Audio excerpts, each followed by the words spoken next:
Ya. Ya, perdón. Bueno, entonces, ¿Vamos o no? sí, continuamos, Nelly y Tatiana, ustedes siguen. Gracias por estar presentes. Hola, Hola, ¿me escuchan hola. bien? ¿Se escuchan Perfecto. bien? Ya. Sí. Muy buenos días, profesores, compañeros, compañeras. Estamos muy contentas de estar hoy día compartiendo nuestras conversaciones, nuestras reflexiones en torno a este tema que les vamos a compartir. ¿Se ve bien? Sí, sí, Ya. Sí. bien. Sí. Nosotras elegimos el tema navegando en la experiencia del síndrome de Tourette desde la biología del conocer, junto con Tatiana. Y para comenzar, queremos comenzar la fundamentación y contarles un poquito de por qué elegimos este tema a través de un video, que fue el que gatilló nuestra curiosidad y así lo sentimos nosotras. Entonces voy a compartir el video, es bien cortito. Me avisan si se escucha bien. Sí, dele nomás. Voy. Hola, ¿cómo están? Espero súper bien. Mi nombre es Valentina Quintana, tengo 15 años y soy de Chile, Temuco. El síndrome de Tourette es una enfermedad en la cual entran espasmos, movimientos y gritos involuntarios. Esta puede durar años o también puede durar toda la vida. El tratamiento puede ayudar, pero no tiene cura. Actualmente no se conoce el origen de la causa del síndrome de Tourette, pero se cree que es por unas fallas del cerebro y se habla de tics, pero no son tics, son movimientos involuntarios los cuales no puedo controlar. Este síndrome me lo diagnosticaron hace 2 años. Nadie sabía lo que yo tenía durante muchos años y con el tiempo mis padres empezaron a dar cuenta que estaba gritando mucho y que estaba haciendo demasiados movimientos. Entonces decidieron llevarme al médico. Vivir con el síndrome de Tourette es complicado y muy difícil en algunos momentos, como cuando me toca comer, porque yo termino esparramando toda la comida y por eso me tienen que dar de comer siendo que yo quiero comer sola. Pero aún así me cuesta, a veces puedo, otras veces no puedo. Sin embargo, igual logro hacer muchas cosas pese a las dificultades, tratando, entre comillas, hacer una vida normal. Por lo que yo creo que la gente no está muy informada sobre el Tourette, ya que las personas son súper ignorantes a este tema. Cuando salgo a la calle mucha gente se ríe sin saber qué es lo que me pasa. También me ha pasado que gente cree que me tiene que hacer un exorcismo como para que esto se me pueda sanar. Me ha tocado un camino muy duro, ya que casi toda mi vida me ha molestado.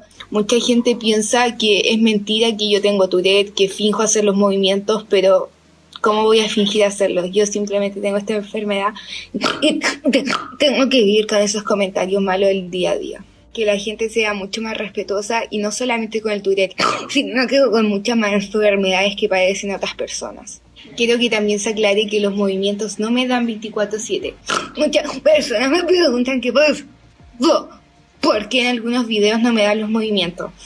Y es porque a veces estoy tan relajada haciendo un video o haciendo lo que sea que está haciendo que simplemente los movimientos se me desaparecen. O otras veces también los puedo controlar. Me cuesta, pero puedo controlarlo. A veces me cuesta demasiado. Y cada día me esfuerzo para hacer un día de manera normal, entre comillas. Pero pese a ello, hay días en que no puedo, en que me cuesta, me desanimo, me frustro, me da rabia y siento muchas emociones las que me hacen sentir súper mal. Y en esos momentos me gustaría que ustedes me alentaran a seguir adelante para sentirme mucho mejor conmigo misma.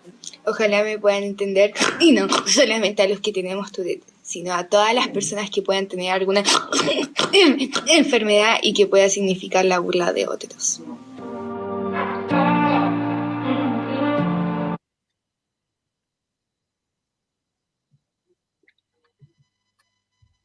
Ya. Bueno, igual para comenzar, es un poco fuerte el video, pedimos disculpas a los que son muy sensibles, pero este video gatilló la curiosidad de la Nelly y yo de poder profundizar en algunas patologías que no son conocidas, no son muy conocidas y que la gente discrimina. Porque como conocemos del ramo, nosotros siempre abordamos algo desde nuestra experiencia. Entonces, la gente que está acostumbrada a tratar con ciegos, con sordos, con personas peladitas con cáncer, no hay problema, pero hay mucha gente que le cuesta mucho el ser sensible o poder acercarse a este tipo de personas.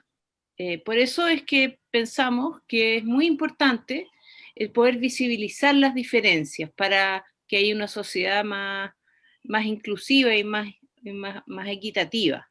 Eso nos gatilló, Nelly, no sé qué más.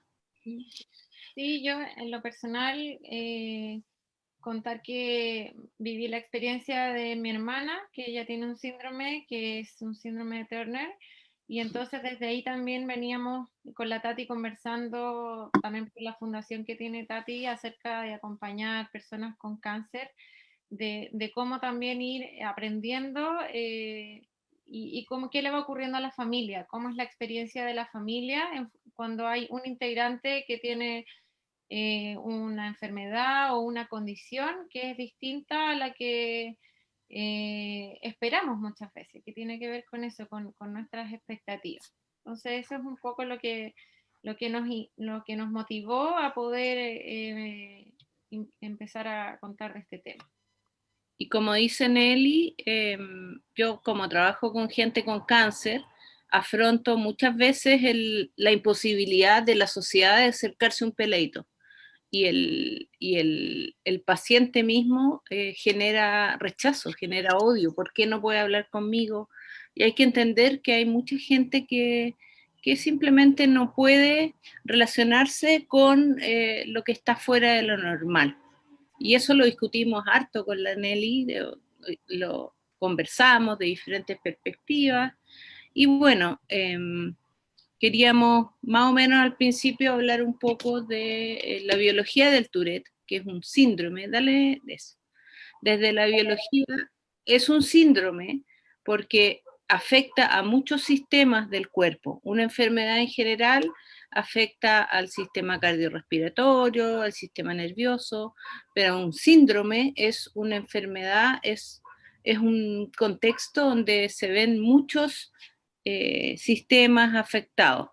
Como lo dijo esta niña, son TIC, son movimientos nerviosos que son incontrolables, y por lo que estuvimos leyendo, estos tics o estos movimientos involuntarios aún se mantienen durante cuando la persona está durmiendo, cosas distintas en los tics, donde el tics es más consciente y se detiene cuando la persona duerme. En este caso, no.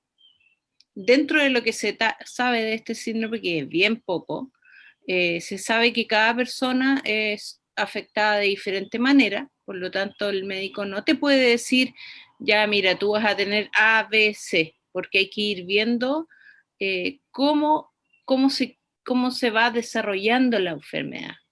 Y así también no se sabe la causa, se sabe que hay algunos genes involucrados, pero no se sabe que es unilateralmente unigénico. O sea, no es que el gen tanto esté mutado y por eso tienes el síndrome.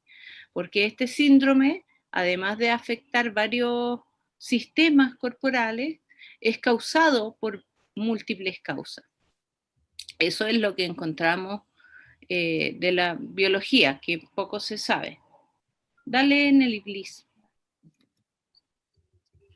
Como tratamientos, de nuevo desde la biología, lo único que pudimos revisar con Nelly es que sí se usan algunos medicamentos, sobre todo los médicos que les encantan pastillarte, pero estos medicamentos disminuyen principalmente los tics, los movimientos, por lo cual la terapia psiquiátrica debe ir en profundo en estrecho acompañamiento de la psicología. Un psicólogo te ayuda a mantener los tics y principalmente, por lo que leímos, las terapias conductuales ayudan mucho a que el paciente disminuya sus tics. Por ejemplo, si tengo un tic donde me toco la nariz o me toco la oreja, el enseñarle al paciente primero a reconocer que viene el tic, y cuando venga el tic o tenga ganas de rascarse la nariz, haga otra cosa, cruce los brazos, por ejemplo. De tal manera de que esa postura del paciente le impida el poder tener el tic, rascarse la nariz o la oreja. Esas terapias conductuales de cambios de conducta eran las que han sido más evidenciadas, por así decirlo. Y en todos los lados que leímos, hacían gran relevancia al tema educación, mostrar que es un síndrome que no necesitas un exorcismo, educar, ahí bueno, lo vamos a conversar más adelante, educar no solo al paciente, educar a la familia que está viviendo directamente con el paciente, educar al colegio, a los profesores, de qué se trata esto y que la niñita o el paciente no necesita ser exorcizado, y esto considerando que los tics comienzan fuertemente en la edad adolescente. Dale, Nelis. Entonces, educación es importantísimo. Y esto lo pusimos como, bueno, somos las dos psicólogas, y las dos estamos en cercanía con algunas enfermedades. Esta es la misma curva que uno vive, no necesariamente todas las etapas, pero del duelo, etapas. Que pasa algo crítico en tu vida, primero lo rechazas, no quiero ver la realidad como es, hay mucha rabia, ya sea con Jesús, con Dios, con cualquiera, hay negación, que esto no está pasando, después viene una depresión en el proceso de aceptación de la realidad. Y cuando uno acepta la realidad, que es como lo que está ahí abajito, lo que está más abajo, comienza un proceso de transformación, de que esto pasó, no lo puedo cambiar, y hay un proceso de transición. Eso es lo que uno aprende o lo que a uno le gusta estandarizar, pero no necesariamente en todas las personas se cumple este proceso. Las etapas del proceso de duelo o aceptación. Claro, eso conversábamos con la Tati, que de alguna manera esto se ha ido estudiando, pero que desde lo que hemos ido aprendiendo también entendemos que cada persona también va viviendo distintas emociones, distintos procesos en distintos momentos también. Entonces esto lo pusimos más que nada también entendiendo cómo hoy día se trabaja este tema. Y bueno, también parte de lo que fuimos revisando tiene que ver con el marco más de la biología, el conocer con algunos conceptos que nos parecieron fundamentales para comprender cómo ocurre el proceso en la familia. Por eso ahí hay varias manos como en las distintas familias, porque hicimos algunas entrevistas también para conocer. Y ahí los conceptos que tomamos fue principalmente el recordar el tema del determinismo estructural, que todo lo que le ocurre a cada una de las familias va a tener que ver con su propia estructura, con su experiencia, con lo que han vivido. Entonces cada familia podíamos encontrarnos con una vivencia distinta respecto de la experiencia con el síndrome de Tourette.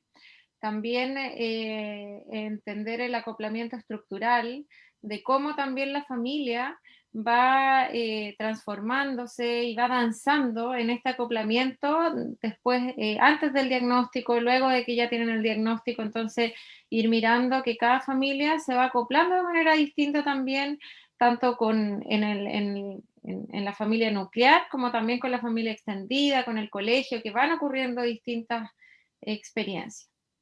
Y eso de alguna manera va configurando la deriva, que era algo que nos interesaba mirar con Tati, cómo la experiencia de cada familia podía también ir transformando la deriva también de la experiencia del hijo, por ejemplo. Pensábamos y conversábamos al inicio de cuando empezamos a investigar en cómo también los papás se viven esto, puede también ir transformando la vivencia del hijo. Si el hijo se lo vive desde un lugar como víctima, por ejemplo, si se lo vive como una oportunidad para compartir algo distinto, para generar nuevas conversaciones en su curso, que fue un poco lo que ya les vamos a contar que pudimos mirar con las familias.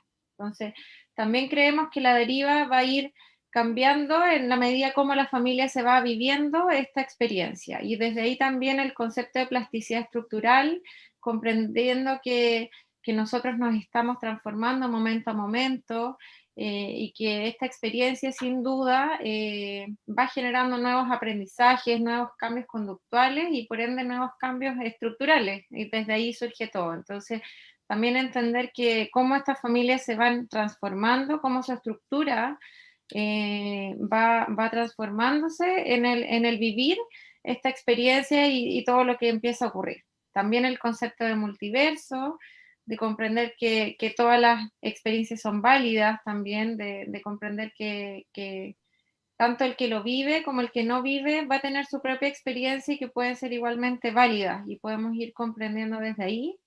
Las emociones también fue algo que nos pareció interesante indagar en cómo las familias, qué emociones surgían en relación a este tema y cómo eso iba modificando las decisiones que iban tomando, en el fondo su disposición a la acción, ¿sí?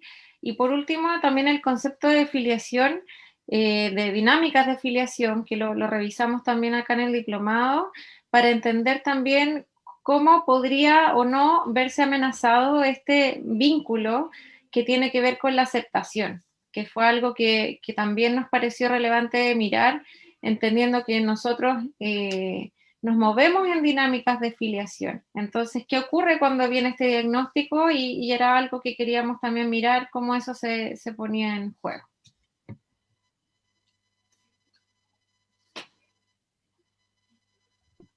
Y bueno, el acercamiento metodológico que usamos, como lo dijo Nelly previamente, son encuestas, entrevistas. Nos acercamos a los amigos del Tourette, que es una asociación donde se agrupan todos los que tienen este síndrome. Y ¿cómo se llama el gallo que nos ayudó tanto, Nelly? Como él. Súper bueno, muy buena disposición, un 7, y nos acercó a varias familias y logramos que nos contestara la encuesta online, 4 familias, y les preguntamos lo siguiente: ¿a qué edad se diagnosticó? ¿Ya? ¿Y cuál fue el significado que este diagnóstico tuvo? ¿Qué sabes de este síndrome? ¿Cómo ha influido el diagnóstico en las relaciones de las personas, tanto como decía Nelly, de la familia o del colegio, que es la familia extendida? ¿Qué aprendizajes se han obtenido con esta experiencia? ¿Cómo visibilizar el futuro cuando levantemos esta iniciativa y la mostremos a la sociedad? ¿Y qué le dirías a los demás? Porque son desde la primera experiencia o experiencia primera, ¿qué le dirías a la otra gente? Y bueno, con las respuestas, como lo va a mostrar Nelly, los datos de los participantes se aglomeraron, se sistematizaron y tratamos de analizar dentro de lo que se puede con 4 respuestas. O sea, tuvimos 8 respuestas, pero de 4 familias. Ya ahí la mayoría de los padres, 3 familias eran de Concepción, porque ahí existe como una agrupación bien unida en Concepción y Talcahuano, y también había otra familia que era de Talca. Y ahí nos respondieron 8 personas y logramos que un hijo que tiene síndrome de Tourette, un niño con 11 años, también participara de la investigación, obviamente previo autorización de los padres. Entonces, ¿cuáles fueron algunos aspectos comunes que encontramos en estas entrevistas que hicimos, estas 6 preguntas? La mayoría de los casos, de hecho todos, fueron diagnosticado aproximadamente entre los 7 y 8 años. Entonces ese fue como el primer factor común que indagamos. El otro, que todas las familias declaran que al conocer este diagnóstico, las emociones que aparecieron fueron temor, desconcierto, incertidumbre, frustración, rabia, tristeza. Y desde ahí, cuando indagábamos por qué había o qué era a lo que le temían, por qué aparecía esto, y tenía que ver, y eso fue lo que más nos llamó la atención con la Tati, que tenía que ver con la interacción con el entorno, con la parte social, relacional, más que, por ejemplo, como podría haber sido el impacto que tiene a nivel muscular, porque muchos de los niños tienen que ir a terapia ocupacional, kinesiólogo. O sea, más que el impacto como a nivel del cuerpo, el impacto tenía que ver con la sociedad, con cómo mi hijo va a interactuar en una sociedad que discrimina a personas que tienen una conducta que es distinta.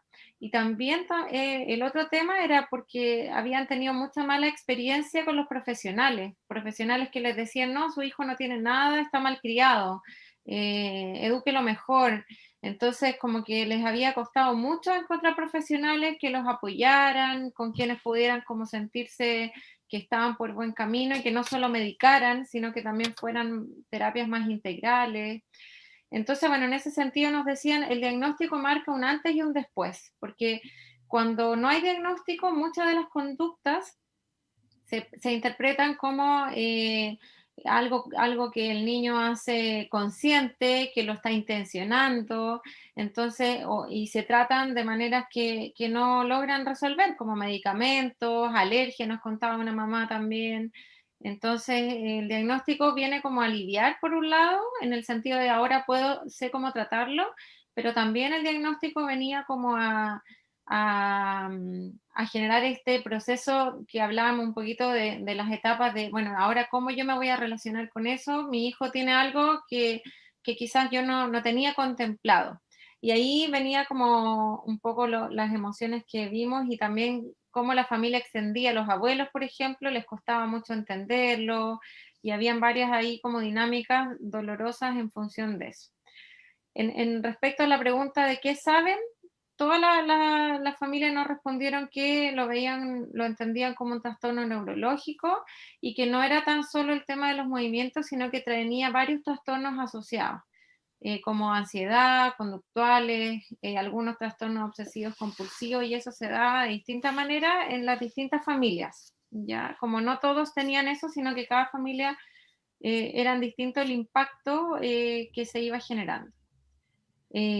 También concordaron que las terapias deben ser con varios profesionales, que no se puede trabajar solo con la parte médica, por ejemplo, y que el aspecto que más ellos, cuando les preguntamos, bueno, ¿qué han aprendido con esto? Nos hablaban de la importancia de abordar el tema emocional, del autocuidado de los niños, de cultivar el amor propio, por ejemplo, y cómo la familia también lo iba viviendo, se podía ayudar al niño a poder abordarlo de mejor manera. El tema de la aceptación, traían el tema de la inclusión también, de que hoy día lo veían como algo más consciente, como que antes no se habían puesto a pensar en eso, pero hoy día para ellos el tema de la inclusión era mucho más presente, y enjuiciar menos, como tener menos exigencia, también eso nos hablaban harto, como ser menos exigente con los hijos. Y bueno, respecto del futuro nos señalaban que si bien había temor por este tema de la inserción social, también lo veían con expectativas positivas, señalando que creían que esto no era un impedimento a nivel como de las capacidades que su hijo tenía, sino que más bien tenía que ver con cómo el hijo lograba insertarse. Entonces, que ese era el mayor trabajo, bueno, y eso es lo que motiva también a esta agrupación para poder ir educando. Algunas citas de las familias, voy acá, la familia 1, por ejemplo, nos contaba que había sido desconcertante y muy triste, que esto les había afectado y que en un comienzo todo había sido en torno al Tourette, que eso también lo conversábamos con Tati, cómo salirnos del diagnóstico y no encasillar a la persona en el síndrome, sino que poder verla más amplio. Entonces, bueno, en este caso nos contaba eso, que también a veces se vivía con angustia, pero que esta experiencia le ha enseñado como también a vivir con menos culpas, a aceptar más, y también el tema de poder educar a otros, de cómo también empezar a ser útil para otros en función de este tema para aportar en el tema de inclusión. En la familia 2... Discutíamos con Nelly, conversábamos que cuando a una persona le da una enfermedad, cualquiera, Tourette, cáncer, yo no soy cáncer, no soy, porque yo soy la mamá, la que juega tenis, la alumna del diplomado, yo soy muchas cosas. Entonces no podemos encasillar, como decía Nelly, a la persona en tú eres Tourette, porque ahí se limitan las posibilidades de acción del paciente. Eso. Claro. Y bueno, acá en relación a eso también la familia 2 nos decían cómo también el diagnóstico venía a cambiar las prioridades familiares, y empezar a ser consciente también de bajar los niveles de ansiedad, disfrutar más los tiempos juntos, como vivir desde un lugar más consciente también. El tema del aprendizaje, que se daban cuenta que el saber más les permitía vivir mejor también. Porque claro, al comienzo el diagnóstico viene y mucha gente se mete a Google y entonces empieza como a aprender cosas que no necesariamente le van a ocurrir a su hijo. Entonces también nos hablaban de que la educación les iba transformando la experiencia.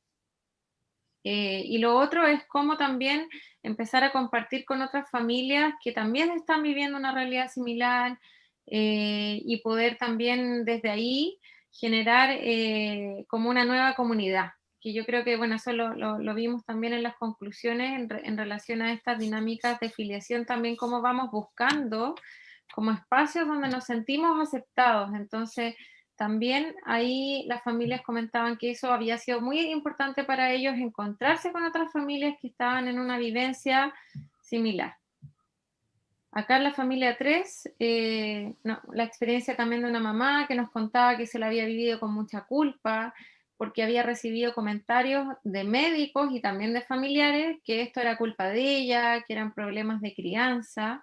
Entonces también veíamos cómo el no estar informados también va distorsionando esta experiencia, y cómo también el diagnóstico, por ejemplo, en la otra cita, nos viene a decir que, claro, con el diagnóstico empezamos a entender mucho más y eso nos permite relacionarnos distinto con el hijo o con la familia también, de qué le permito o no decir, por ejemplo, a mi mamá respecto de mi hijo, porque esta mamá nos contaba que los abuelos tenían mucha dificultad para poder entender a la hija. Entonces también el diagnóstico le permitió ir comprendiendo más, ir distinguiendo, aunque ella nos decía que era muy difícil, pero que algunas conductas tenían que ver con el síndrome, otras podían ser producto de la edad, la adolescencia, pero en el fondo también sabía que el conocer a su hija le iba a permitir ir relacionándose mejor con ella en función del síndrome, ir apoyándola distinto. Y en la última familia, acá me pareció relevante, conversábamos con la Tati, esta hermanita, que nos comenta que ella se enteró del síndrome cuando tenía 13 años, y cómo ella se lo vivió. Decía, como al comienzo lo tomé como una molestia, ya que mi familia y yo no sabíamos cómo había que tratar eso, y pues hoy en día ya sabemos cómo tratarlo.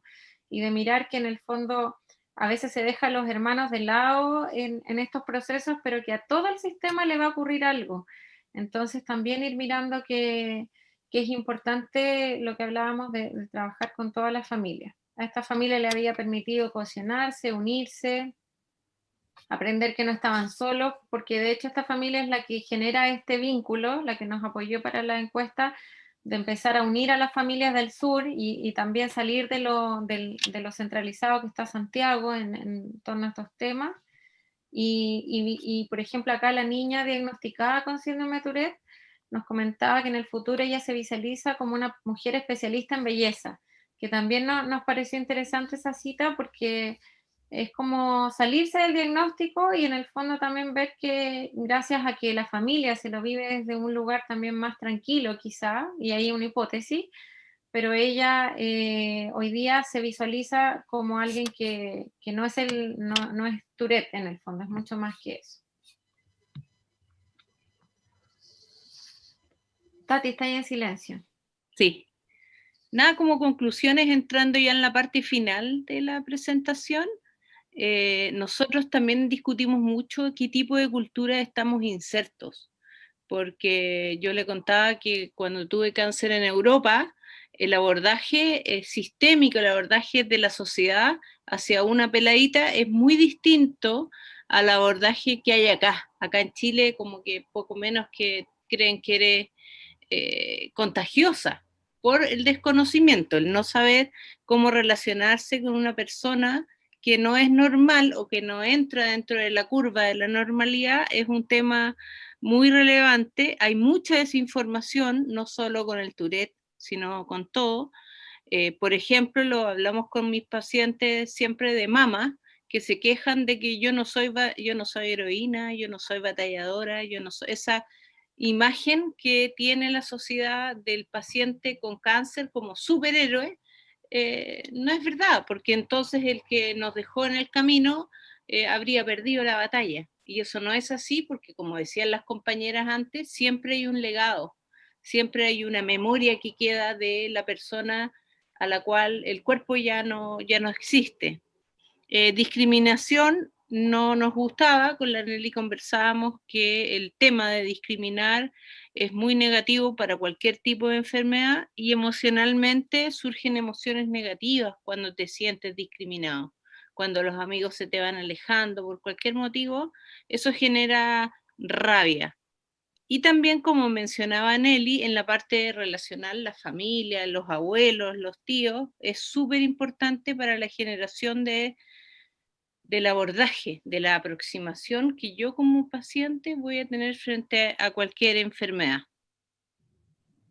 Claro, bueno, y esto lo comentamos desde nuestra experiencia también, como comentábamos el tema del cáncer, la Tati, y en mi caso la vivencia con mi hermana, y bueno, como terapeuta familiar, las dos somos psicólogas también y trabajamos como terapeuta, de que muchas veces lo que las personas vienen, por qué consultan, tiene que ver con no sentirse aceptados. Y ahí lo vinculo con esta, y ahí esta es como una hipótesis también, pero o lo que vemos desde nuestra experiencia, que creemos que las dinámicas de filiación se ven amenazadas con el diagnóstico, porque al saber que mi hijo tiene este diagnóstico y va a tener que vivir toda su vida con estos movimientos involuntarios que a ratos pueden incrementarse o a ratos se disminuyen, lo que se amenaza tiene que ver con el que sea aceptado. Entonces, y por eso creemos que las familias se lo viven en comienzo con tantas emociones de malestar. Creemos que las agrupaciones de familias con síndrome de Tourette abren la posibilidad de una nueva comunidad, como de pertenecer, de ser aceptado, y también un rol como educativo en ese sentido de ir facilitando o educando a otros para ir transformando esta cultura también. Por ejemplo, una mamá nos contaba que el hijo está en un curso donde los niños han aprendido mucho de Tourette, y eso ha hecho que la relación con el hijo esté siendo distinta. Entonces, también estas agrupaciones han tenido como un propósito de ir abriendo camino, generando transformación, y ahí como gatillando transformación. No sabemos lo que puede ocurrir, pero en algunos espacios ha sido positivo. Lo otro que vemos que como conclusión que no siempre estamos conscientes de que somos un sistema y habitamos en un mundo sistémico, que todo lo que hacemos genera impacto en nuestro entorno, que creemos que la discriminación también surge desde ahí muchas veces, como porque al no saber, entonces a veces tememos o ocurren distintas dinámicas, y que vamos generando el mundo que habitamos en el fondo también, que a veces no somos conscientes de eso, y que creemos que también en la medida que vamos siendo conscientes podemos ir transformando esta cultura.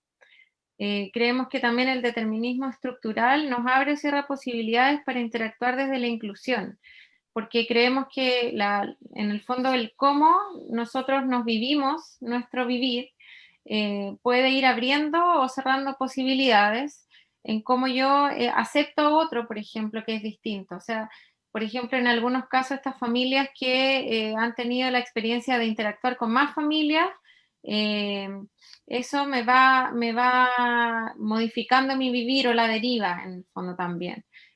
O si yo tengo la experiencia, por ejemplo, con mi hermana, estoy mucho más sensibilizada para comprender ciertas situaciones, o no, también podría ser, en el fondo. Entonces, también va a depender de mi experiencia, de cómo ha sido mi vivir.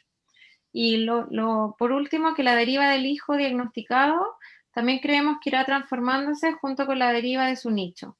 Familia nuclear, familia extendida, colegio, comunidad. En el fondo también, dependiendo de cómo su nicho se va moviendo, también va a ser la deriva de este hijo o hija con el diagnóstico.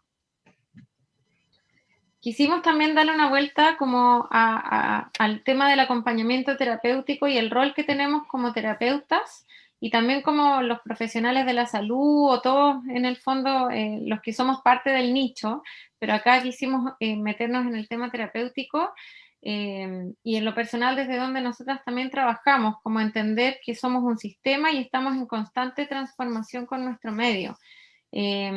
Por ende, lo que ocurre en un sistema familiar va a afectar a toda la familia. Entonces, desde ahí en la terapia, la importancia de trabajar con todos los integrantes de la familia, de poder, y esto lo comentaban también los de la fundación, que en el fondo, cuando un integrante tiene Tourette, y lo hablamos con la Tati, o tiene cáncer, la familia empieza a vivirse como un vivir en función del cáncer también, tanto en lo económico, en lo emocional. Entonces, la importancia de trabajar con el sistema completo y no tan solo como con el hijo, ¿sí?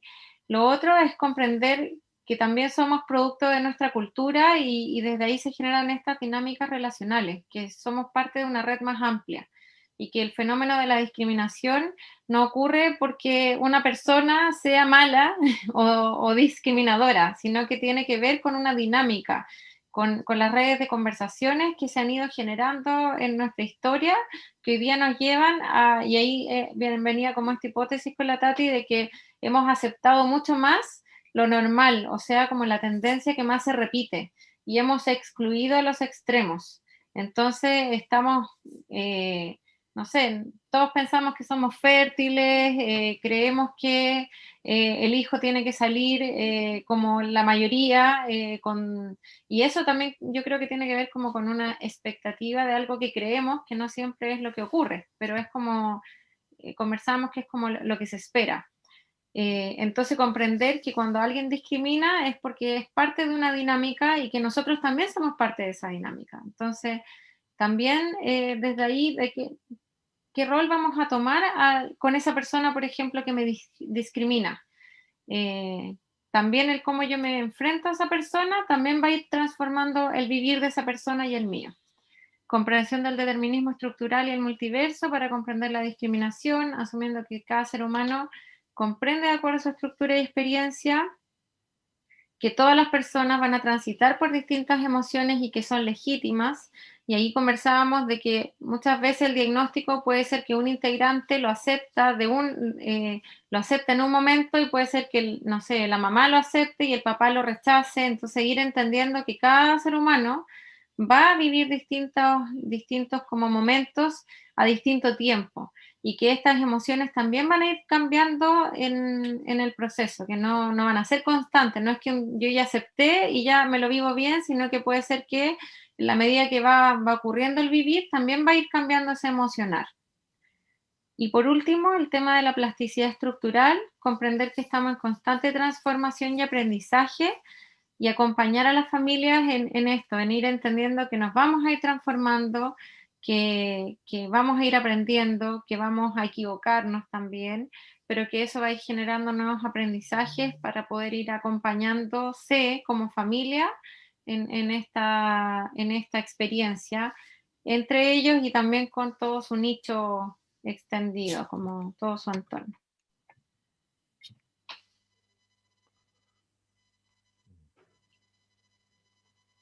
Algunas reflexiones que tuvimos, porque las discusiones que tuvimos con Nelly fueron súper ricas. Lo que más hacíamos era leer y discutir después por internet, es la importancia de la educación a todos, sobre todos los contextos distintos, educar, mostrar al colegio, como decía la Nelly, naturalizar las diferencias, porque yo puedo ser diferente, o incluso no solo con las enfermedades. Por ejemplo, yo tengo personas que hoy es que tengo 35 y no me he casado. Eso ya es fuera de lo normal, te quedaste solterona. Entonces, esos conceptos estructurales, sociales que uno tiene metido en la cabeza, hay que trabajarlos. Y como decía Nelly, el enfoque inclusivo. Aquí no se trabaja solamente con la persona que tiene un síndrome o una enfermedad, se trabaja con el contexto de todo tipo, porque a todos nos llega y a todos nos pueden generar diferentes emociones y todos podemos aprender de un contexto determinado. Eso. Queríamos terminar. Dale, Tati. No, dale tú, termina con la pregunta. Levantamos o pusimos una pregunta para todos en realidad, para terminar más entretenido, más dinámico esta presentación. Y dale, Nelly. En el fondo es como la pregunta que nosotros nos hacemos también, como cuál es mi rol en este proceso también. Yo creo que es una pregunta que yo me hago siempre, como cómo yo puedo también contribuir a este proceso entendiendo todo lo que hemos aprendido en el diplomado, que nunca no vamos a poder generar lo que queremos, pero sí podemos ir gatillando cambios, entonces sin saber lo que pueda o no ocurrir, pero desde ahí yo me hago esa pregunta, como cuál es mi rol en este proceso. Lo conversamos con la Tati. Eso sería, profesores y compañeros y compañeras. Gracias. Le damos el tiempo a los profesores. ¿Están durmiendo los profesores? No, yo no estoy durmiendo. ¿Y tú, Letelier? ¿Estaba apagado, Letelier? ¿Qué cosa? Nada, que No, estabas apagado. todo lo contrario, mire, tanto no he estado durmiendo que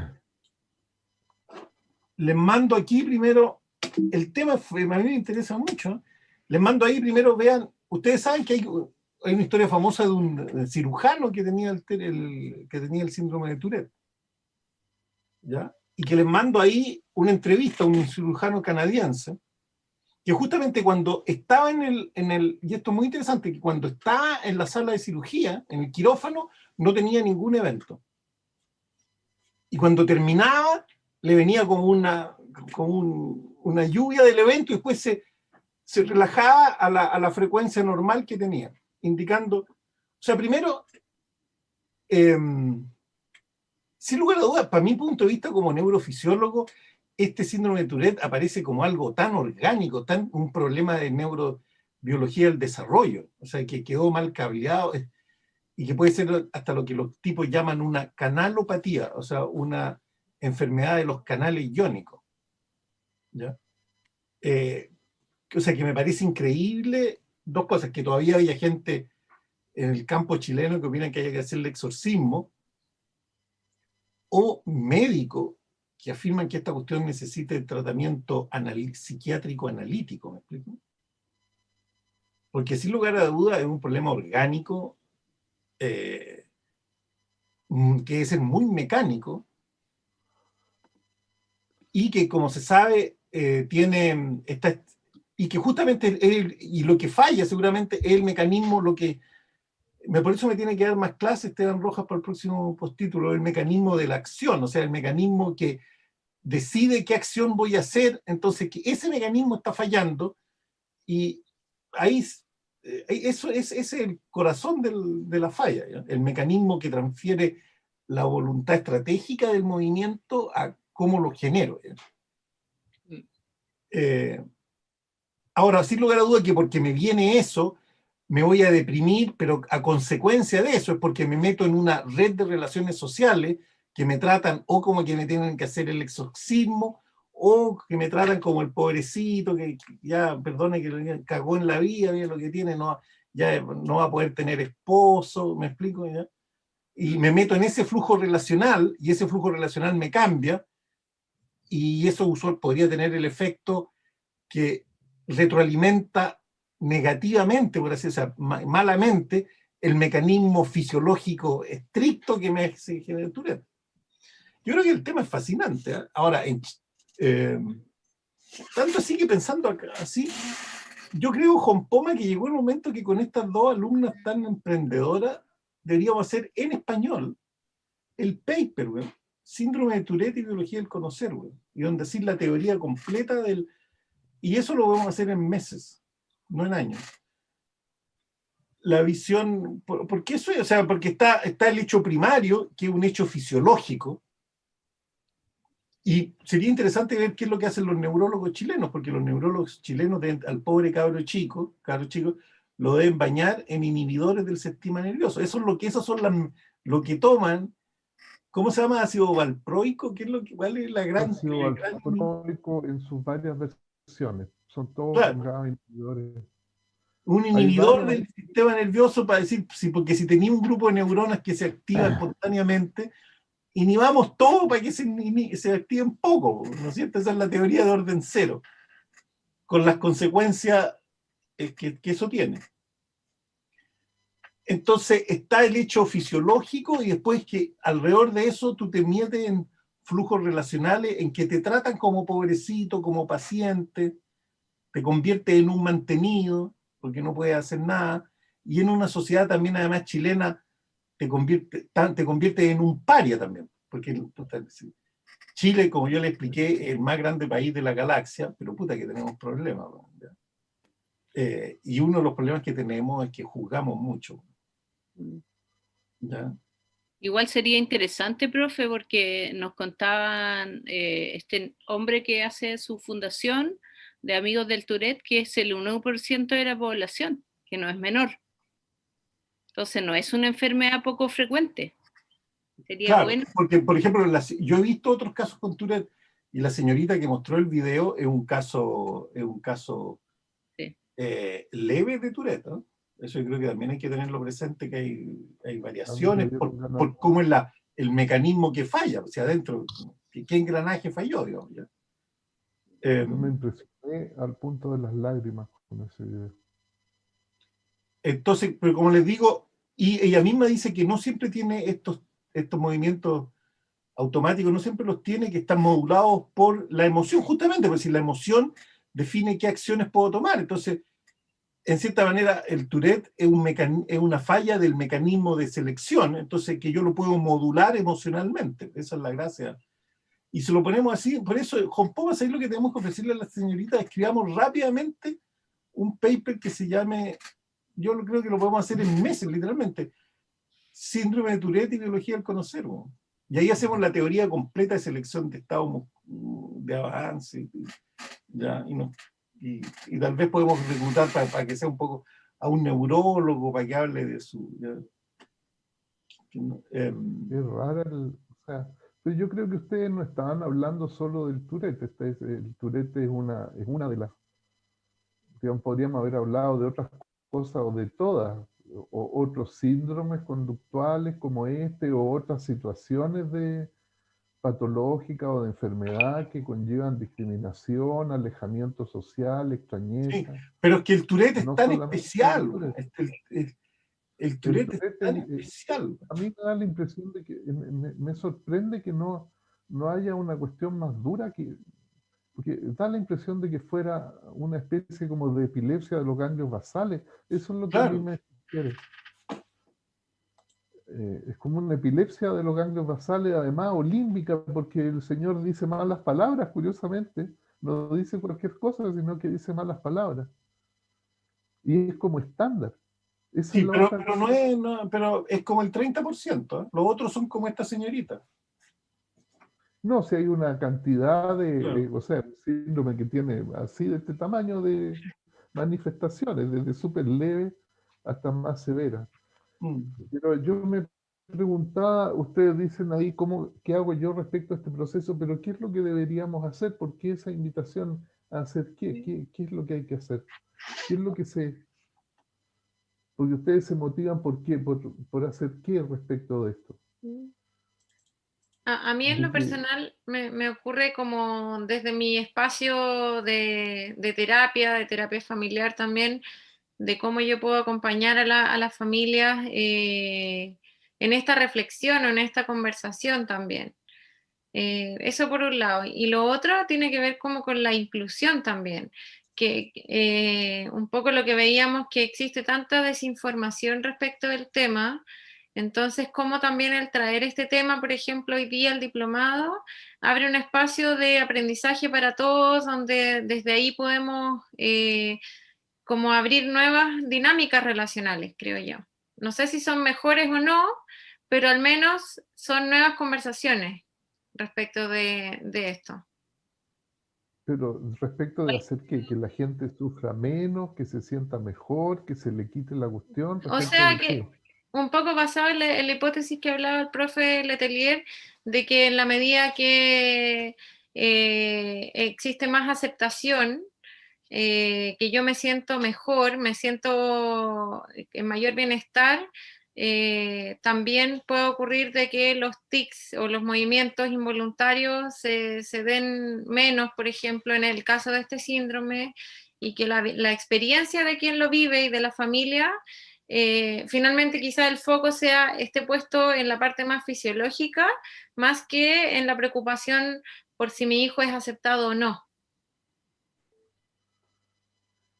Es difícil todo el asunto, pues yo, o sea, partiendo por esta niña, porque hay que imaginarse que uno vive con otra persona, una persona que de repente se manifiesta entre medio de, yo estoy haciendo alguna cosa de mi vida que tiene que ver conmigo, de repente aparece otro ente que se hace cargo de, que toma mi cuerpo para hacer algo durante 3 minutos y con el cual yo estoy en un conflicto continuo. Durante 1 minuto y después desaparece ese ente y aparece después, reaparece después y dice cosas y hace cosas que yo no puedo controlar. Debe ser sumamente raro como experiencia vital esa, debe ser además muy perturbador vivir así. Uno de los Ciertamente hermanitos en la encuesta nos contaba que había cambiado mucho la disposición para con el hermano. Antes de que sabía que tenía este síndrome, era cállate, déjate de hacer eso, como todo negativo, todo mal, lo retaba, peleaban. Y cuando supo que la hermana tenía un síndrome o era algo que ella no podía controlar, la disposición hacia el hermano cambió. Eso es importantísimo. Y ese otro aspecto que les quería mencionar, supónganse ustedes una cosa bien pedestre. Yo llevo un perro a mi familia. Llevo un día con un perro. Y un perro se parece bastante a una persona con problemas conductuales y relacionales, ¿no? Porque es desastroso el perro, se sube arriba de todas las cosas, no le pide permiso a nadie, anda arrastrando la cola, bota la basura, se va a acostar y reclama un montón de atención, hay que atender al perro. Entonces, quien llevó al perro lo atiende. Generalmente ocurre que el niño quería al perro y después el perro es tan molesto, hacerse cargo del perro es tan molesto que termina haciéndose cargo la mamá o el papá sin tenerle tanto afecto al perro. Y la conversación no solo del perro, sino que la vida de todo el mundo cambia porque está el perro ahí presente. Entonces, todo el mundo, entonces eso no es misterioso. Pero el perro cambia y la familia cambia y usualmente todos cambian para mejor, güey. A veces, pero imagínate que un perro medio recalcitrante. No, pero es que esos poquísimos casos. Que son explosivos, no, porque, o sea, sí, pero ponte tú que tenías un hijo o un integrante de esta familia que de pronto se le declara No, pero mira, yo creo, epilepsia severa o autismo. No, pero yo te voy a citar el caso personal mío. Es una pesadilla para los otros niños que están en la casa tener un niño autista que no controla sus emociones. Es terrible, porque digamos en el sentido que genera mucho sufrimiento, porque no hay cómo tratar con ese ente. Es más difícil que tratar con un perro. Es cierto, pero por eso hay que aprender a hacerlo. De alguna manera hay que aprender a hacerlo. Yo te voy a contar lo que me pasó con mi madre, que tenía Alzheimer así duro. Mi madre y mi hermana, que también no se llevaron bien nunca. ¿ya? Y cuando ya era obvio que mi mamá tenía Alzheimer, pero era obvio, ¿eh? O sea, ya tenía diagnosticado y todo. Tenía conductas que eran muy terribles. O sea, imaginas, y que te generaban a ti una ansiedad, porque decía, ella tenía que ir a comprar el pan, entonces tenía que comprar el pan, entonces dejo aquí la llave aquí, entonces voy a poner las llaves para no perderla. Ya ponía aquí, se da vuelta y 15 segundos y dice, Dios mío, perdí las llaves, ¿qué pasó? Las llaves, ¿dónde están? Me entraron a robar las llaves, qué terrible, las llaves, no están las llaves, y entonces las tengo aquí, ¿dónde están las llaves? Y abría esto, encontré las llaves.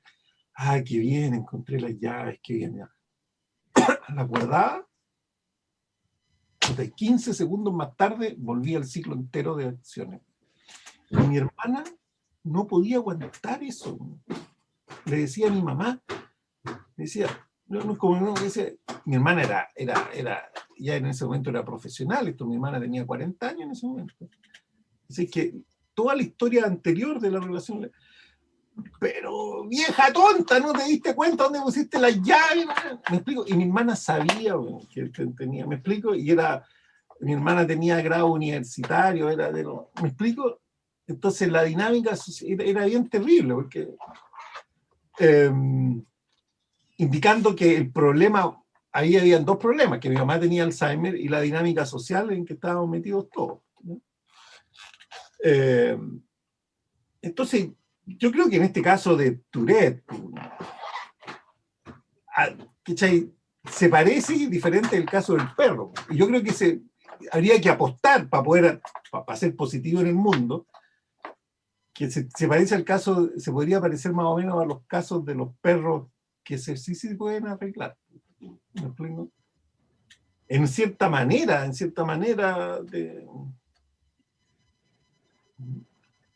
Imagínate tú, o sea, situaciones de... Esa era tu hermana, y tu hermana estaba así. Imagínate un niño de 5 años que tiene un hermano que tiene 8 y que es incontrolable. Y que tiene episodios explosivos de... Sí, eso es terrible. Rabia, que no controla las emociones y que a propósito de esa situación, este niño chico no tiene acceso, no puede salir de la casa, no puede jugar con sus otros hermanos, no puede estar en paz en su casa, no puede tener una vida social fuera de la casa porque hay que atender a este otro, vamos a ir a tal lugar, no se puede porque el otro no puede salir, etc. Un niño de 5 años que no tiene herramientas para entender que este otro niño está, digamos... Sí. ¿Por qué tiene que ser atendido de esa manera el otro y no él? Es que justamente la gracia es definir políticas de tratamiento que sirvan para los dos, pues. O sea, los dos hay que protegerlos, pues. Yo creo que es pura, no sé. Bueno, mi impresión es que eso se resuelve con criterio y nada más. Y con yo creo que aquí criterio y lo técnico y la historia, ahí para eso te sirve todo el conocimiento acumulado, porque la familia no va a inventar de cero el conocimiento acumulado de otras muchas familias. Yo creo que la droga no sirve, es terrible. No, si la droga no es más de la cuestión, tú te juntás y tú dices vamos a juntarnos con los padres. Resulta que llega cada padre que está seguro que su niño que tiene un síndrome bien profundo neurológico va a superar eso y se va a convertir en una persona equivalente a lo que él espera de su hijo. Bueno, o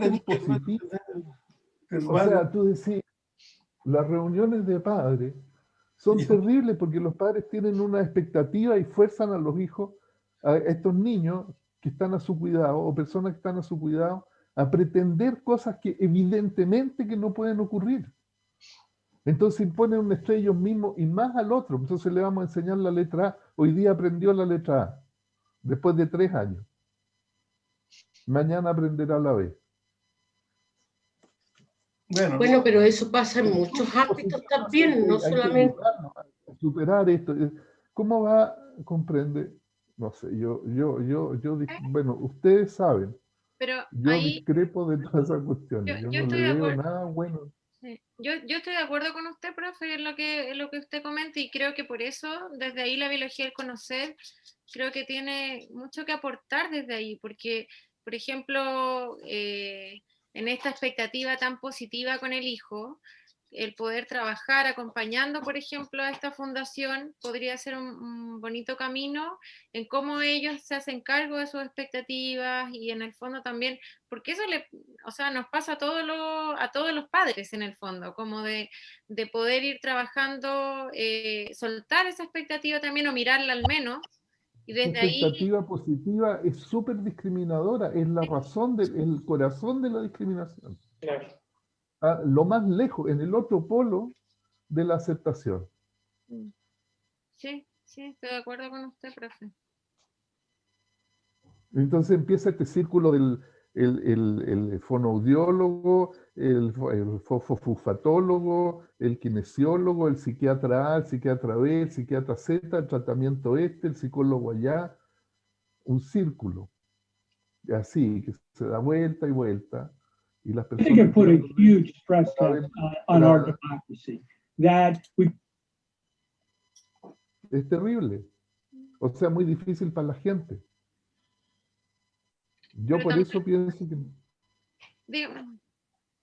que lo mejor es entender la cuestión y, bueno, con un niño, o sea, estos niños, ¿no es cierto?, de 6 años que tienen un hermano de 8 o 10 que está en esta situación, lo van a pasar pésimo, ¿no?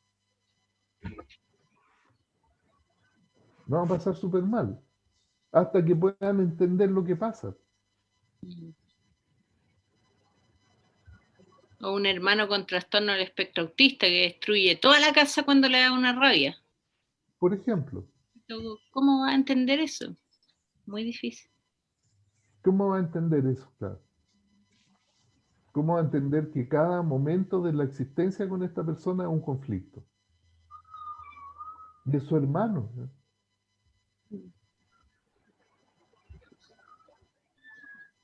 Y entonces estos padres hacen eso. Pretenden que su hijo no sea eso, no sea así. Y lo llevan Bueno, al entonces sitio. está claro el asunto. Uno puede tratar al sistema completo, como dicen ellos. Eso no deja, porque si no, mejor buscando como una cosa, reconociendo que no va a lograr cosas lo que uno llama normal, pero que... Pero tú, mira, es que uno tiene que vivir una situación así para entenderla. ¿Tú te imaginas a esos padres de un niño autista en esas condiciones que no pueden tener vacaciones, un momento de descanso, Claro, que no yo me pueden lo separarse imagino. de la situación, que encima tienen la angustia continua de que qué va a hacer de este niño cuando ellos se mueran o desaparezcan? Exactamente, sí. Y toda esa situación es Y aquí difícil. Por ejemplo, yo tengo la experiencia No tiene diferente que ver de con mi heroísmo. madre de Alzheimer también, en que Claro, el Alzheimer, no sabía una pelea, sino que ya, bueno, ya, ¿te el fijas? Alzheimer es al final de la vida de la gente. Claro, Pero estas claro, es situaciones son distinto. al inicio todo, de la vida. a la familia. Pero en fin, Leonardo pregunta acá en el chat que si sería bueno el separar a los niños, a los hermanos. ¿quién sabe? Yo personalmente pienso así, ¿quién sabe lo que es bueno? Nadie sabe lo que es bueno. No. ¿Cuál expectativa tengo yo? ¿Es bueno respecto de qué? ¿Qué es lo que quisiera yo que pasara? ¿A qué? Claro.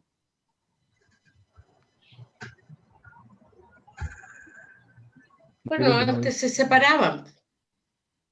Se ponía en un lugar la persona que era distinta, en un lugar que no sé, pues en casas grandes afuera de la casa. Yo quisiera hacer una pregunta, no sé si es atingente se dice, que siempre me ha llamado la atención y nunca me ha atrevido a hacerla, pero ahora ya que estamos aquí, están todos para conversar. ¿por qué el Tourette, por ejemplo, causa risa al otro? ¿Y por qué en estas enfermedades o problemas estructurales siempre sale lo soez, lo sexual, como la definición? Yo trabajé en un psiquiátrico y siempre veía ahí el deseo de desnudarse, el deseo de, no sé, como, bueno, no sé cómo explicarlo mejor. Esas cosas que son como restringidas cristianamente, ya que están ahí, no sé, como que se libera todo eso. Y nunca dice cosas positivas, siempre como o soez o liberación sexual.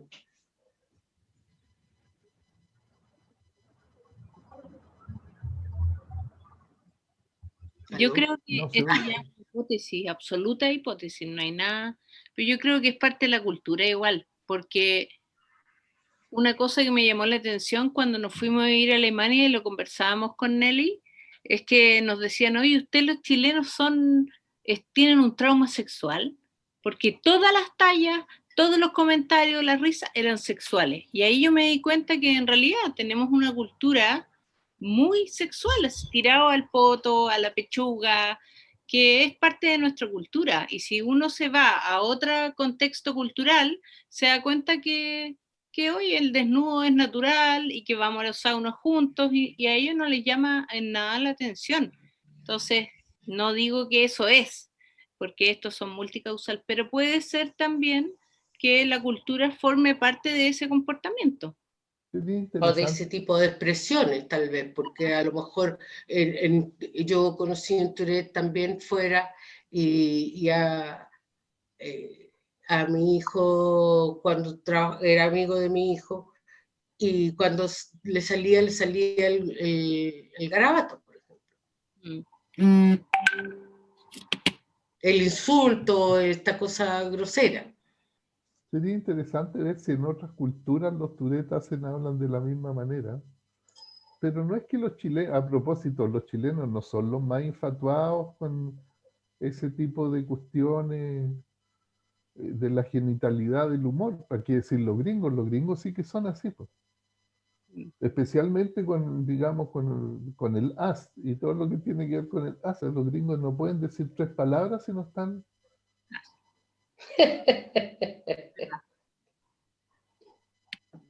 Es muy curioso eso, los gringos, o sea, cosa de oír a Robert De Niro cuando hace de gángster, a ver qué es lo que dice. Por ejemplo, un discurso de Robert De Niro haciendo de gángster.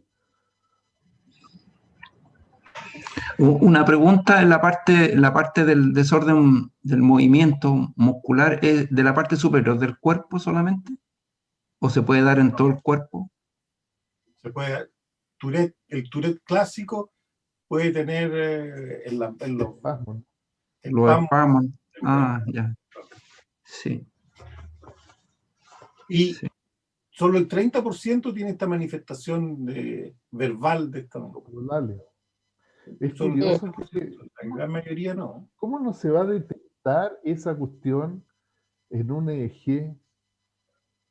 ¿O no lo van a detectar con un... Tienen que detectarse un burst de actividad en alguna parte, no sé si con el EEG, pero ¿cómo no? ¿Cómo es imposible?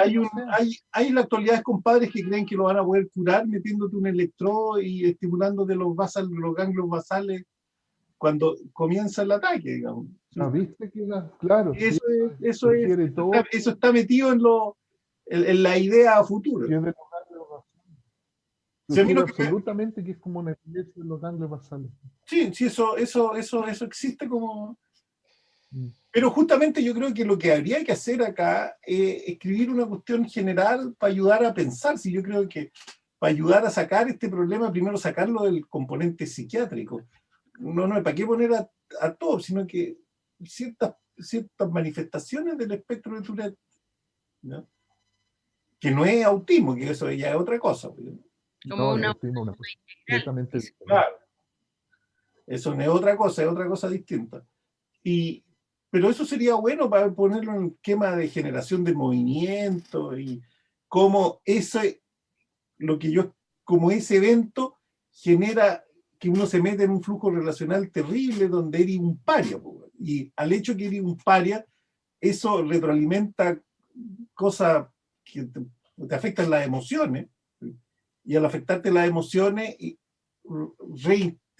reentran a la actividad del Tourette, porque las emociones, claro. las emociones son facilidades para la acción. Y es por eso que podéis tener un compadre que es Tourette y es cirujano, porque de alguna manera misteriosa, mientras hace la cirugía, no tiene el análisis, no tiene las crisis. Pero tenía el taldo también, aquí en Chile. ¿Quién era ese? Lo operaron. El famoso caso del niño que fue operado como en 1970 y tanto. No, y ahora que salía en la televisión no sé. El taldo. Que fue operado como en 1973, 74, una cosa así. Ese da risa y la gente se ríe porque dice cosas inapropiadas. Claro. Especialmente. Y de una manera súper ingenua, como que después se queda oyendo lo que dijo, que no lo comprende mucho, ¿no? Claro. Pero en los tratamientos de este síndrome decía que ha funcionado, ha tenido buenos resultados en la parte de distracción conductual. Cuando la persona es como el cirujano, que está concentrada en otra cosa, no le viene los ataques. Claro, sí. Porque esa distracción... Eso indica que es una cuestión de lo que los ganglios basales se desconectan y toman el control por un momento de una especie como de un engrama de movimiento.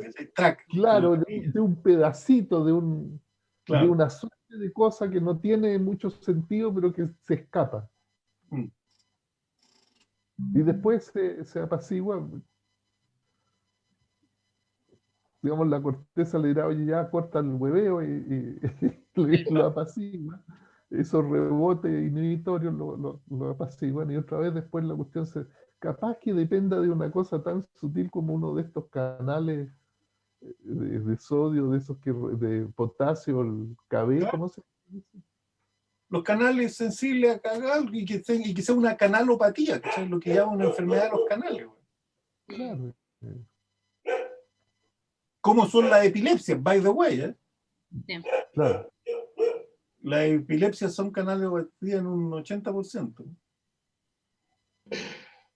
Bueno, yo le digo, si lo quieren, pensemos y podríamos escribir un paper rápidamente. Porque de esto en particular... ¿Qué cosa? No este año, porque ya se acabó. No, pero rápidamente. ¿Ya? ¿Sí? En enero y febrero del próximo, ¿le gusta? Ya, me tinca. Bien. Bien. Le agradecemos a Tatiana, a Nelly por su trabajo, a los profesores también.